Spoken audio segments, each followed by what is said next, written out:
नींद मात को आई रे,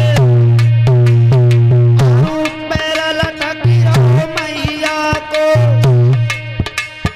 ताकि भीषम करी न खाई रे।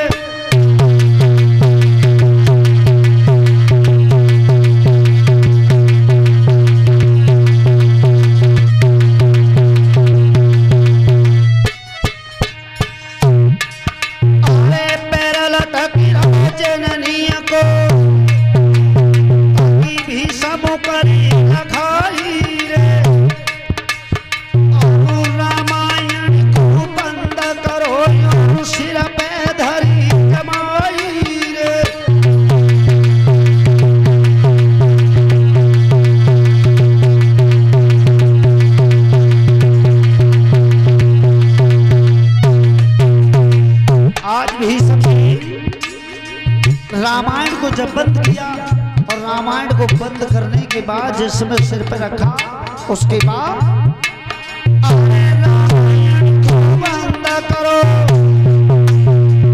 सिर पे धरी कमाई रे,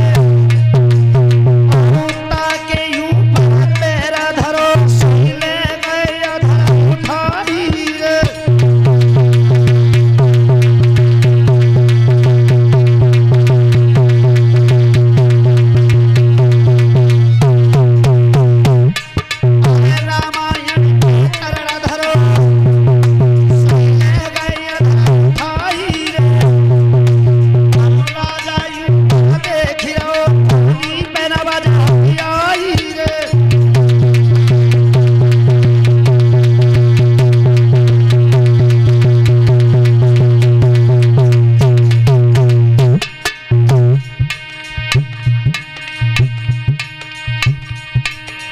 हाँ भैया,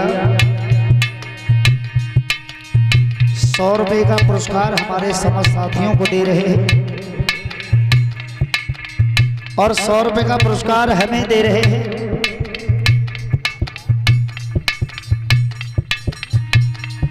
नाम बोलो सुंदरी बंदी।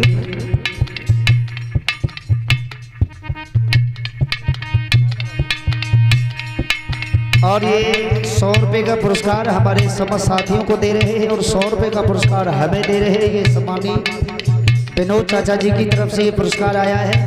आशा करते हैं इनका पवित्र आशीर्वाद मिलता रहे, समाज का सम्मान मिलता रहे।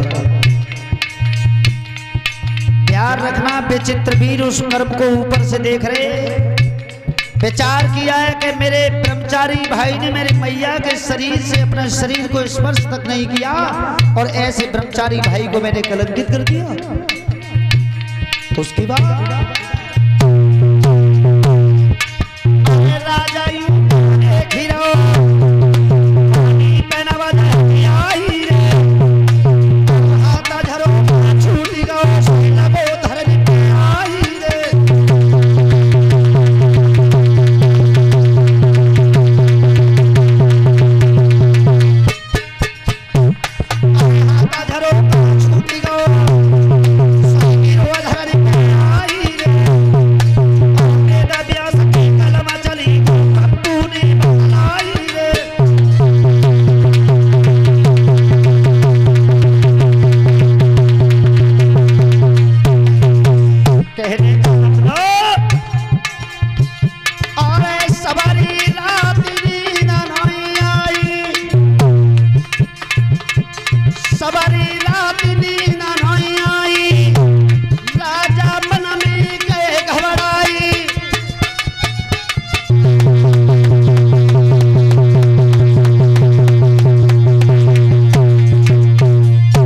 मेरे भैया श्रोता बंधु, सत्यवती मैया को भीष्म जी रामायण का पाठ सुना रहे थे और सुनते सुनते सत्यवती मैया को नींद आ गई, सोई गई मैया। भीष्म जी विचार कर रहे हैं कि मेरी मैया तो सो गई और अगर सोती हुई माँ के शरीर से मैंने अपना शरीर स्पर्श कर दिया तो मुझे मनसा पाप लग जाएगा। तो आज रामायण को जब बंद किया और बंद रामायण को सिर पर रखा, चरण को रामायण के ऊपर रखने के बाद पलंग पर कर दिया, विचित्र वीर झरोखा से लटके देख रहे। विचार करो, मेरे ब्रह्मचारी भाई ने मेरी मैया के शरीर को स्पर्श तक नहीं किया और ऐसे ब्रह्मचारी भाई को मैंने कलंकित कर दिया। मनसा पाप लग गया। सवेरे आए, पूरी रात न सोए विचित्र वीर भीष्म जी के सामने आए, दोनों हाथ जोड़ के जवाब दो भैया। एक बात पूछने के लिए आए, अगर काऊ मनसा पाप लग जाए तो वो छूटता कैसे? अब आप ही बात दवाई ले कि वो मनसा पाप मोह लगो। भीष्म जी ने जवाब दिया है कि भैया अगर काऊ मनसा पाप लग जाए तब वो जंगल में जाकर के वृक्ष के नीचे अग्नि को प्रज्वलित करे और उस धुआं में अपने शरीर को तपाए ले तो मनसा पाप छूट जाता है।